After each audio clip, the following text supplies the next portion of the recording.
நெருக்கம் என்னை பாதிக்காது. Praise the Lord.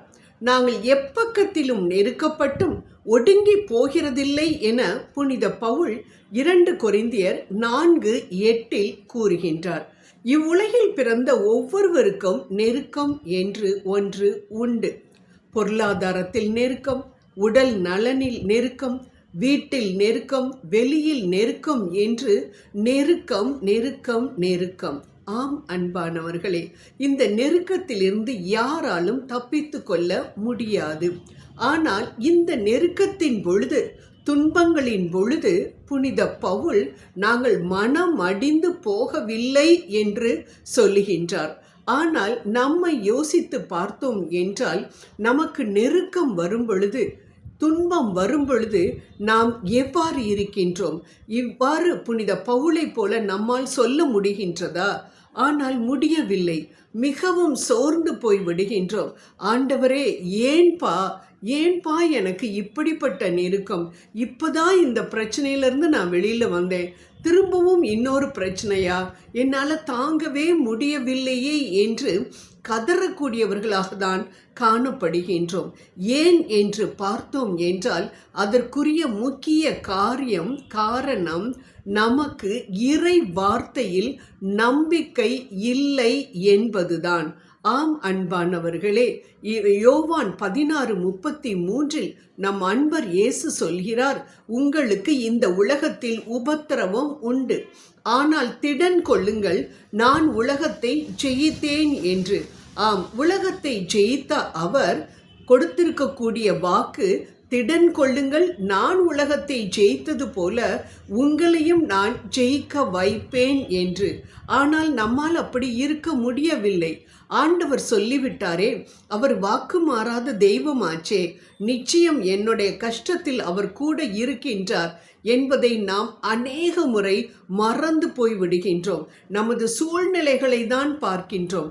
நமக்கு முன்பாக இருக்கக்கூடிய அந்த காற்றையும் கடலையும் பார்க்கின்றோமே தவிர, காற்றை பார்த்து இறையாதே, கடலை பார்த்து அமைதியாயிரு என்று சொல்லக்கூடிய நம் ஆண்டவர் இயேசு கிறிஸ்துவின் கரத்தை நாம் அறியாமல் இருக்கின்றோமே.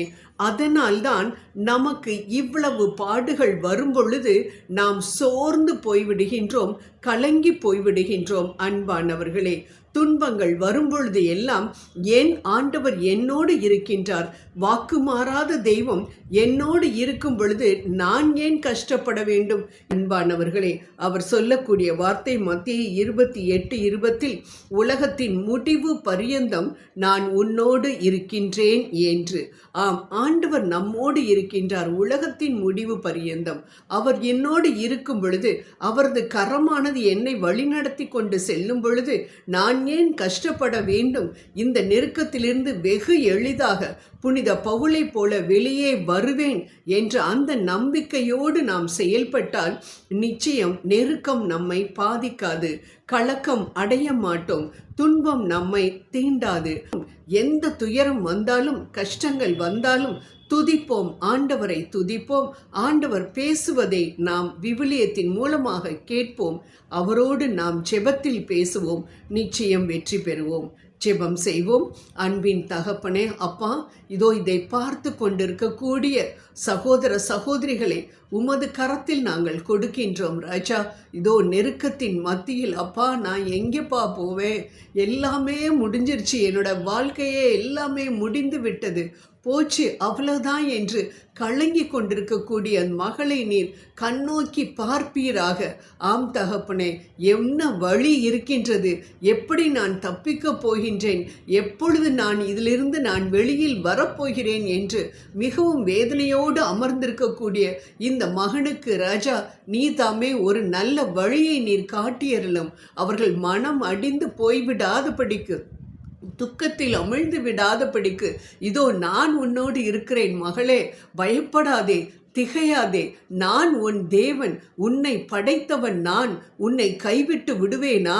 இதோ எனது கரத்தை பிடித்து கொண்டு மேலே எழும்பி வா என்று சொல்லி, அன்பின் தகப்பனே, நீர்தாமே இந்த சகோதரிக்கும் சகோதரனுக்கும் நீர் நல்ல வழியை காட்ட வேண்டும் என்று உம்மை கெஞ்சி மன்றாடுகின்றேன் அப்பா. உங்களால் முடியாத காரியம் ஒன்றுமில்லை என்ற நம்பிக்கையில் இதோ நெருக்கத்தின் மத்தியில், கஷ்டங்களின் மத்தியில், கலக்கத்தின் மத்தியில் இருக்கக்கூடிய, இதை கேட்டுக்கொண்டிருக்கக்கூடிய ஒவ்வொருவரையும் உமது அன்பின் பாதத்தில் நாங்கள் சமர்ப்பிக்கின்றோம். நீர்தாமே தகப்பனே, அவர்களுக்கு விடுதலையை கொடுப்பீர் என்ற நம்பிக்கையில் உமக்கு நன்றி கூறுகின்றோம்.